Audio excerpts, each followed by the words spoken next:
Hi, hello, and welcome to Anamika Story One.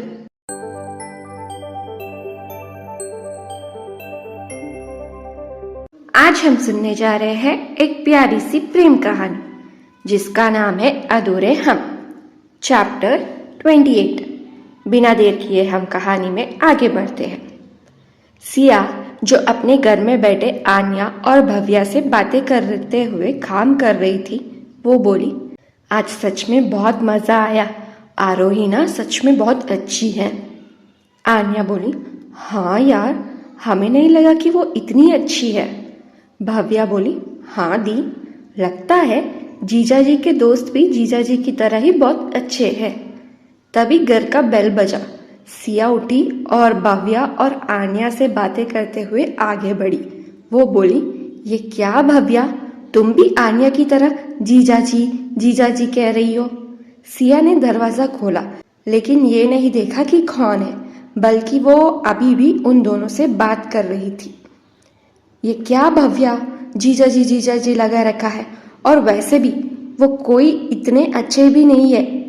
Siya तो पूरी तरह आन्या और भव्या की ओर घूमकर बात कर रही थी, लेकिन आन्या और भव्या दोनों का मुंह दरवाजे की तरफ ही था। वो राघव को देखकर चौंक गए। राघव वहां खड़ा रहकर सिया की बातें सुन रहा था। सिया आगे बोली, पता है कितना गुस्सा आता है उन्हें। उनका गुस्सा तो हमेशा उनके नाक पर रहता है। आन्या सिया को रोकने की कोशिश करने के लिए बोली, अरे जीजाजी। सिया उसकी बात को बीच में काटते हुए बोली, ये क्या तुम दोनों ने जीजाजी का गुणगान लगा रखा है। तो भव्या बोली, राघव सर। सिया बोली, राघव नहीं, रावण है, रावण, 10 सिरों वाला रावण। तो राघव ने पूछा, अच्छा। तो सिया बोली, हाँ, अरे वो रावण कभी तो हंस बोल लेता होगा, लेकिन ये खड़ूस हंसने में भी कंजूसी करता है और इतना कड़वा है कि करेला भी इनके सामने शर्मा जाए। राघव बोला, कुछ ज्यादा ही तारीफ नहीं कर रही हो हमारी। सिया बोली, अरे हम आपकी तोड़ी ना। ये कहते हुए सिया पीछे मुड़कर देखी और उसकी आंखें राघव को देखकर बड़ी हो गई। वो बोली, आप यहाँ क्या कर रहे हो। आन्या भव्या के कान में बोली, सिया तो आज गई काम से। दोनों ने हंस दिया। सिया ने उनकी तरफ गुस्से से देखा, जैसे कह रही हो, बोल नहीं सकती थी कि ये रावण पीछे ही खड़ा है। तो आन्या ने भी इशारा किया कि तुमने बताने का मौका ही कहा दिया। आन्या बोली, अरे जीजू, आप वहां क्यों खड़े हैं, आइए ना। सिया मन में बोली, ये आन्या इन्हें क्या बुला रही है। राघव जाकर आन्या के पास वाली चेयर पर बैठ गया। सिया पूछी, आप इस वक्त यहाँ पर क्या कर रहे हो। तो राघव ने कहा, क्यों, नहीं आ सकते क्या। आन्या बोली, जीजू बिल्कुल आ सकते हो, ये आपका भी तो घर है। राघव ने भव्या की ओर देखकर उससे पूछा, भव्या, अब तुम्हारी तबीयत कैसी है। तो भव्या ने कहा, बस कभी कभी थोड़ा चक्कर जैसे आता है जीजू, वरना सब ठीक है। सिया मन ही मन बोली, ये इन दोनों को हो क्या गया है, सर को ऐसे जीजाजी कहकर क्यों बुला रहे हैं। राघव ने भव्या से कहा, हमने डॉक्टर से बात कर लिया है, उन्होंने कहा है कुछ दिनों तक ऐसे ही रहेगा, लेकिन ठीक हो जाएगा, तुम बस ज्यादा स्ट्रेस मत लो। भव्या बोली, एग्जाम से जीजू, स्ट्रेस कैसे ना ले। सिया बोली, कुछ नहीं होगा, बस तुम ज्यादा ही सोच रही हो, जाकर सो जाओ। और आन्या, तुझे कल निकलना है ना, तो जाकर पैकिंग कर। आन्या बोली, तुम हम दोनों को यहाँ से ऐसे क्यों भगा रही है। सिया बोली, हम कहाँ भगा रहे हैं, हम भगा नहीं रहे हैं तुम दोनों को। आन्या बोली, हम अच्छे से जानते हैं क्या कर रही हो, साफ साफ क्यों नहीं कहती कि तुझे जीजू के साथ अकेले में रहना है। सिया बोली, आन्या तू ना बहुत बोलने लगी है आजकल। आन्या ने हंस दिया और बोली, जीजू हम चलते हैं, वरना ये सिया से सूरपनखा बन जाएगी। इतना कहकर आन्या वहां से चली गई। राघव सिया के पास गया और बोला, अरे हम तो रावण है, खड़ूस है, सड़ू है, पागल भी तो है, हमारे साथ अकेले डर नहीं लगता। सिया पूछी, आप यहाँ इस वक्त क्या कर रहे हो। राघव बोला, क्यों नहीं आ सकते क्या? हम इस घर के दामाद हैं तो कभी भी यहाँ आ सकते हैं। वैसे आज हमारा यहीं पर रहने का इरादा है। सिया पूछी, क्या यहाँ पर? राघव बोला, हाँ। वैसे तुम्हारा कमरा वही है ना? इतना कहकर राघव कमरे में चला गया। सिया उसे रोकना चाहती थी, लेकिन वो खुद को रोकते हुए बोली, नहीं सिया, ये यहाँ इस वक्त आए हैं, मतलब घर में ज़रूर कुछ हुआ होगा, इन्हें रहने दे। वैसे क्या इन्होंने कुछ खाया होगा? सिया किचन में गई और कुछ फल काट कर कमरे में ले गई। राघव खिड़की के पास खड़ा होकर बाहर चांद को देख रहा था। सिया उसे कुछ कहने ही वाली थी कि राघव का फोन बजा। राघव ने फोन उठाया तो दूसरी तरफ से अजय ने कहा, सर। तो राघव ने कहा, हाँ बोलो अजय। अजय ने कहा, जो आपने कहा वो कर दिया है। राघव ने कहा, गुड, लेकिन युग उदयपुर क्यों गया है? अजय ने कहा, सर वो हमने रोकने की कोशिश किया है, पर राघव ने कहा, उस पर नज़र रखो। अजय ने कहा, जी सर। राघव ने पूछा, और आशीष? अजय ने कहा, सर वो अभी भी वही कहानी सुना रहा है। राघव ने जोर से अपना हाथ दीवार पर मारा, जिससे सिया का ध्यान उस पर चला गया। उसने देखा कि राघव के बाह से खून निकल रहा है। राघव ने कहा, उसे छोड़ना मत अजय। अजय ने कहा, जी सर। इतना कहकर राघव ने फोन काट दिया। सिया राघव के पास आकर उसका बाह देखकर उसकी बाह को पकड़ लिया। सिया बोली, आपके बाह से तो खून निकल रहा है। राघव ने देखा तो उसके सफेद शर्ट पर लाल खून के निशान थे। राघव ने कहा, अरे कुछ नहीं, बस हल्का सा खरोच है। सिया बोली, हल्का सा खरोच? आप यहाँ आइए। सिया ने राघव को बिस्तर पर बिठाया और फर्स्ट एड बॉक्स लेकर आई और बोली, शर्ट ऊपर कीजिए। राघव ने कहा, अरे पर। सिया ने कहा, हमने कहा शर्ट ऊपर कीजिए। राघव ने अपने हाथ के स्लीव्स को ऊपर किया। सिया ने देखा कि पहले से ही वहां पट्टी बंधी हुई थी। सिया पट्टी को निकालते हुए पूछी, आपको ये चोट कब लगी? राघव उसे बताना नहीं चाहता था। सिया फिर से पूछी, हमने आपसे कुछ पूछा है। राघव ने कहा, तुम्हें नहीं लगता कि तुम हम पर बीवीगिरी कर रही हो? सिया ने अपनी आंखें छोटी कर ली और दवाई लगा दिया, जिससे राघव को थोड़ा जलन महसूस हुआ। वो बोला, क्या तुम अपना गुस्सा दिखा रही हो? सिया बोली, आपको ये चोट उसी दिन लगी थी ना, जिस दिन हमें वो सपना आया था? राघव मन ही मन बोला, ये लड़की हमेशा इसे कैसे पता चल जाता है? वो सिया से बोला, इससे तुम्हारा कोई लेना देना नहीं। सिया ने पट्टी बांधी और फल का प्लेट राघव के हाथ में देकर वहां से जाने लगी। राघव ने उसका हाथ पकड़ा और अपने पास बिठाया और पूछा, ये क्या है? सिया राघव की तरफ बिना देखे बोली, फल है, खा लीजिए, सुबह से कुछ नहीं खाया होगा। राघव हैरान हो गया। वो पूछा, तुम्हें कैसे पता?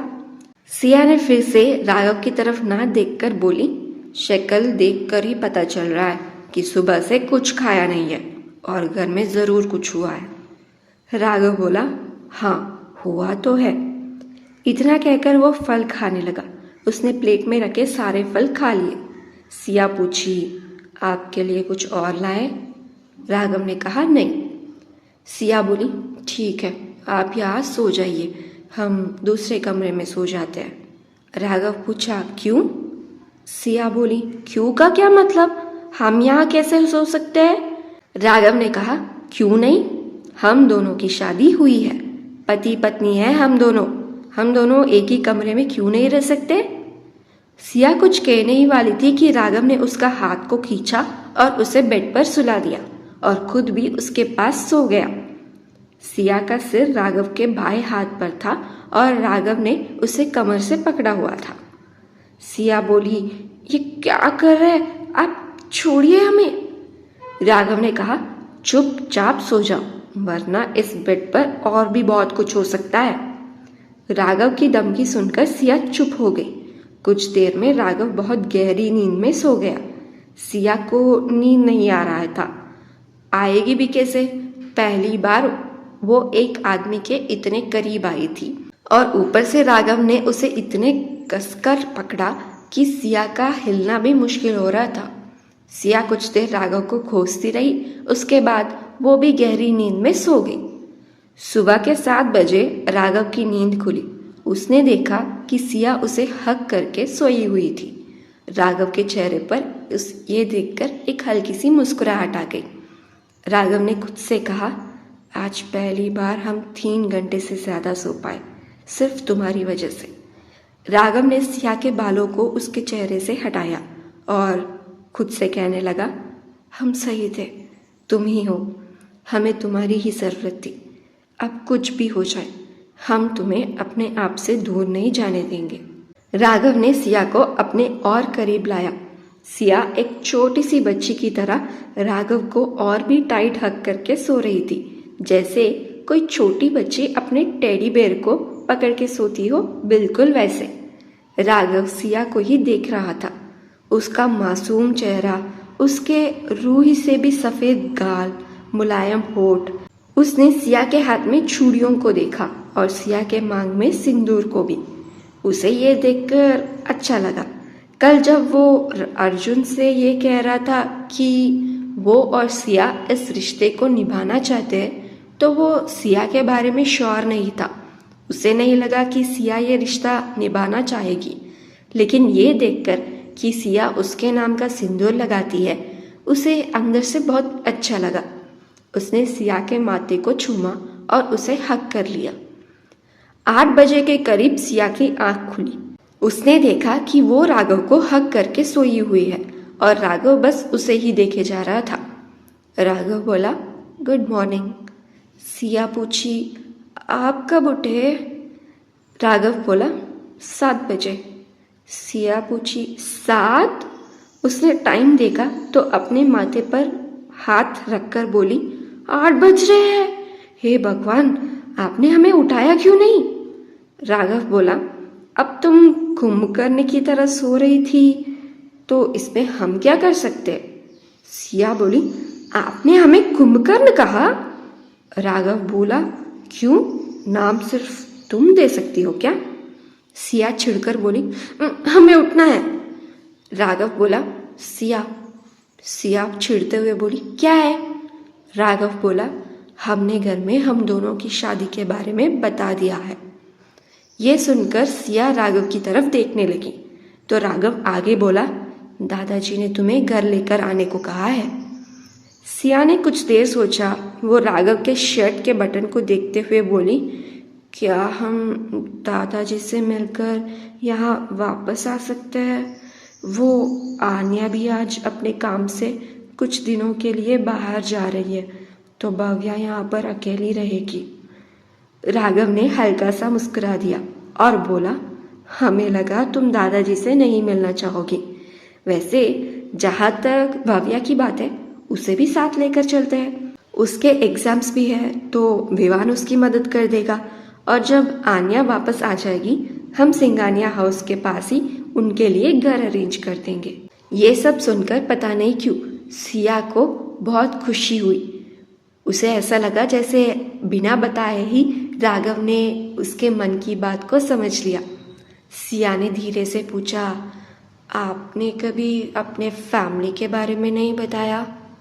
राघव ने सिया को सीने से लगाया और कहा, तुम तो सब लोगों से पहले ही मिल चुकी हो, बस दादाजी और रिया को छोड़कर। तो सिया ने कहा, हम रिया से मिले हैं। राघव ने उसे देखकर पूछा, कब? सिया बोली, वो एक दिन हम भव्या को कॉलेज छोड़ने गए थे, तो वहाँ रुद्र सर और रिया थे, तो रुद्र सर ने मिलवाया है। राघव को याद आया कि भव्या और रिया एक ही कॉलेज में पढ़ते हैं। राघव ने कहा, ठीक है। सिया पूछी, अब हम जाने की तैयारी करें? राघव ने कहा, ठीक है। सिया बोली, आप हमें छोड़ेंगे तो हम उठेंगे ना? राघव अभी भी सिया को हग करके सोया हुआ था। सिया की बात सुनकर उसने सिया को जाने दिया। सिया उठकर जल्दी से बाहर चली गई। राघव का फ़ोन बजने लगा। वो रुद्र का कॉल था। राघव ने जब फ़ोन उठाया तो रुद्र ने कहा, भाई दादाजी पूछ रहे थे कि। राघव ने उसकी बात को बीच में काटते हुए बोला, हम लंच टाइम तक आ जाएंगे। रुद्र ने कहा, आप सिया भाभी को साथ लेकर आ रहे हो ना? राघव ने पूछा, तुझे सिया के बारे में कैसे पता? रुद्र बोला, बस पता चल गया। आप जल्दी से आइए, हम भाभी के स्वागत की तैयारियां करते हैं। इतना कहकर उसने फ़ोन काट दिया। राघव बस फ़ोन को देखता ही रह गया। सिया जब किचन में गई तो देखा आन्या और भव्या नाश्ता बना चुकी थे। सिया बोली, सॉरी हमें उठने में देरी हो गई। आन्या बोली, अरे कोई बात नहीं, अब जीजू यहाँ है तो रात को देर हो गई होगी सोने में। सिया बोली, ज़्यादा दिमाग के घोड़ों को चलाने की ज़रूरत नहीं है, समझी? अच्छा सुन, वो राघव सर ने उनके घर में हमारी शादी की बात बता दिया है। ये सुनकर आन्या पूछी, क्या? सिया ने हाँ में सर हिला दिया तो वो आगे पूछी, तो क्या हुआ, क्या कहा उन्होंने? सिया बोली, वो सब सर को हमें घर ले आने के लिए बोल रहे थे। आन्या बोली, अरे ये तो अच्छी बात है। पहले तो आन्या खुश हुई, लेकिन फिर आन्या और भव्या थोड़ा उदास हो गए। सिया बोली, हाँ, और हम जाकर पैकिंग करते हैं, और भव्या तुम भी अपना पैकिंग करो। भव्या पूछी, पर हम क्यों? राघव अंदर आते हुए बोला, क्योंकि तुम भी हमारे साथ चल रही हो। भव्या ये सुनकर हैरान हो गई और बोली, पर जीजू हम वहाँ आकर क्या करेंगे? राघव बोला, वही जो यहाँ करती हो, अपनी पढ़ाई।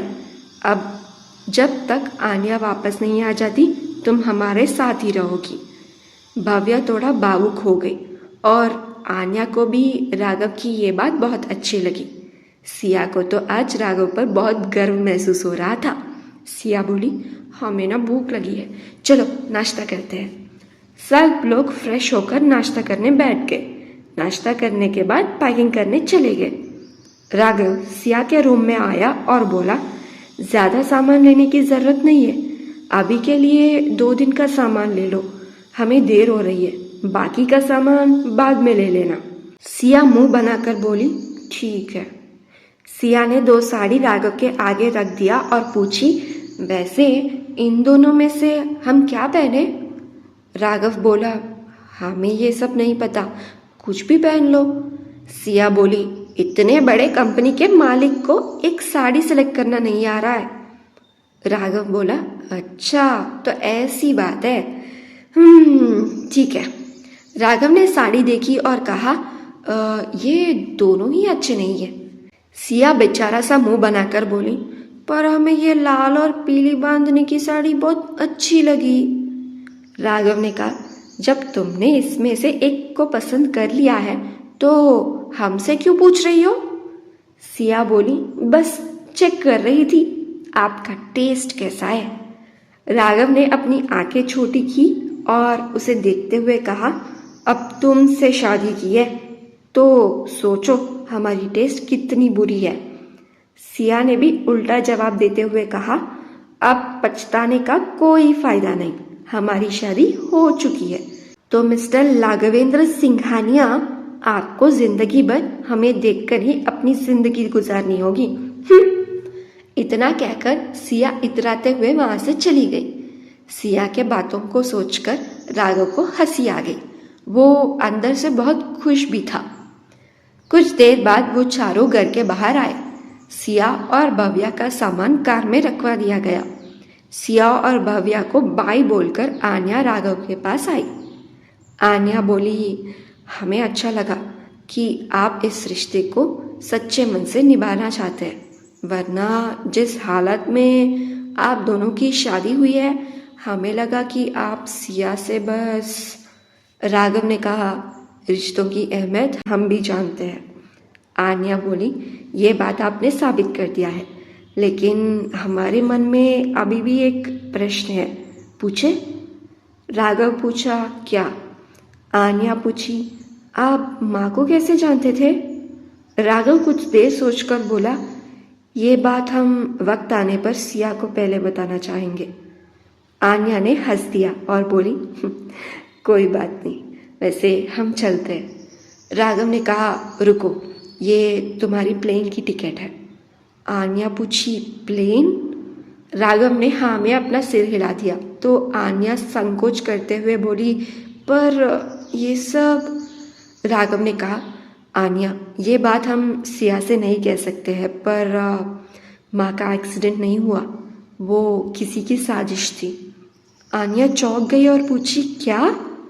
राघव ने कहा, हाँ, और ये बात हम तुम्हें इसीलिए कह रहे हैं क्योंकि शायद तुम पर और भव्या पर अभी भी खतरा हो, या फिर सिया की जान को। तुम्हारे वापस आने के बाद हम तुम दोनों के लिए एक सेफ जगह ढूंढ कर रखेंगे, लेकिन तब तक सावधान रहना और कुछ भी गड़बड़ हो हमें फ़ोन कर देना, या फिर अजय को। ये अजय है। राघव ने अजय को आन्या से मिलवाया और कहा, ये तुम्हें एयरपोर्ट छोड़ देगा। आन्या ने कुछ नहीं कहा, वो बस ऐसे ही सोचती रही। इतने में सिया वहाँ आ गई। सिया पूछी, क्या हुआ? तो राघव ने कहा, कुछ नहीं, अजय को आन्या से मिला रहा था। सिया बोली, अच्छा ठीक है। सिया ने आन्या के गले लगा लिया और बोली, ध्यान रखना और वहाँ पहुँचते ही फ़ोन कर देना। आन्या ने बस अपना सिर हिला दिया। भव्या भी उसके गले लग गई और बोली, बाय दी। आन्या ने भी बाय कहा और कार में बैठ गई। कार में बैठी आन्या राघव की कही हुई बातों के बारे में ही सोच रही थी। वो मन में बोली, क्या वो वापस आ गया? आन्या बहुत घबराई हुई थी। उसके दिमाग में कुछ पुरानी बातें ही घूम रही थी। वो आगे मन ही मन बोली, नहीं, ऐसा नहीं हो सकता, वो तो जेल में है। वो अपने आप को शांत करने की कोशिश करते हुए खुद से बोली, आन्या, वो हमारी ज़िंदगी में कभी वापस नहीं आ सकता। उसके बारे में सोचना बंद करो और इवेंट पर कंसंट्रेट करो। Yes, event. तो कौन है जिसके बारे में आन्या सोच रही है? ऐसा क्या हुआ था बीते वक्त में जो वो इतना घबराई हुई है? जानने के लिए सुनते रहिएगा ये कहानी अधूरे हम, आपकी होस्ट अनामिका के साथ। अगर आपको ये कहानी अच्छी लगी हो तो इस वीडियो को एक लाइक और इस वीडियो को और कहानी को अपने फ्रेंड्स और फैमिली के सर्कल में शेयर करिएगा और आगे के अपडेट्स के लिए चैनल को सब्सक्राइब करके बेल आइकन में क्लिक कर लीजिएगा। इस कहानी में आपको क्या पसंद आ रहा है नीचे कमेंट सेक्शन में हमें ज़रूर बताइएगा। अगर आप ये कहानी पूरी तरह पढ़ना चाहते हैं तो डिस्क्रिप्शन में लिंक है, बायो में भी लिंक है, उस पर क्लिक करके पूरी कहानी पढ़ लीजिएगा। Thank you so much for listening. Thank you so much for your love and support. Take care. Bye bye and good night.